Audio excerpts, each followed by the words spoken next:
অন্তর্বর্তী সরকার দায়িত্ব শেষ করার আগেই ৬৪ জেলায় লিগ্যাল এইড চালুর পরিকল্পনা করছে বলে জানিয়েছেন আইন উপদেষ্টা আসিফ নজরুল।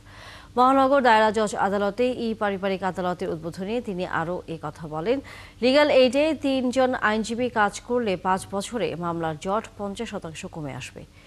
পারিবারিক আদালতের যাত্রা সংস্কারের অংশ বলে জানিয়েছেন অনুষ্ঠানে উপস্থিত আরেক উপদেষ্টা সৈয়দ রেজওয়ানা হাসান।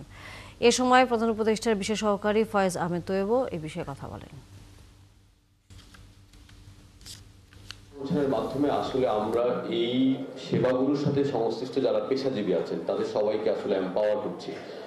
আমাদের বিচারকরা এম্পাওয়ার হচ্ছেন, আমাদের আইনজীবীরা এম্পাওয়ার হচ্ছেন এবং তাদের প্রসেস টাইমটা কমে আসছে। রাজ্যকে আপনি অনলাইনে বিল্ডিং এর পারমিশন চাইবে, এটা বহু আগে থেকে চালু আছে, কিন্তু অনলাইনে আর সাবমিট করা যায় না, কারণ অনলাইনটাকে এমন একটা ঝামেলা করে রাখে যেটা আপনি সাবমিট করতে হবে, সেটা যেন আমরা না করি। এটা চালু হওয়ার সম্ভাবনা তখনই থাকবে যখন সত্যিকার একটা আইনজীবীরা এটা পক্ষে অবস্থান নেবে।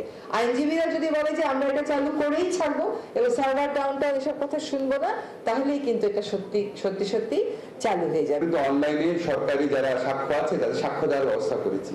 ছোট্ট একটা কাজ, যারা পুলিশ আছেন, ম্যাজিস্ট্রেট আছেন, চিকিৎসক আছেন, ওনারা অনলাইনে সাক্ষ্য দিবেন। এই সাক্ষ্যের অভাবে বলে দিনের পর দিন মামলা চলে থাকে। আপনারা জানেন, আপনারা আমাকে অনেকে যখনই দেখা হয় বলেন যে সিপিসিতে এত ভালো একটা অ্যামেন্ডমেন্ট করে দিয়েছেন, অনেক সময় বাঁচবে, অনেক কিছু বাঁচবে। তা আমরা এগুলি করছি, এগুলি তো খালি মনে হয় যে সবুজ এগুলো না, নিয়তের ব্যাপার, খুব কঠিন তো কোনো কাজ না। তা আমরা তো দেশটাকে একটা অন্য জায়গায় নিয়ে যেতে পারি।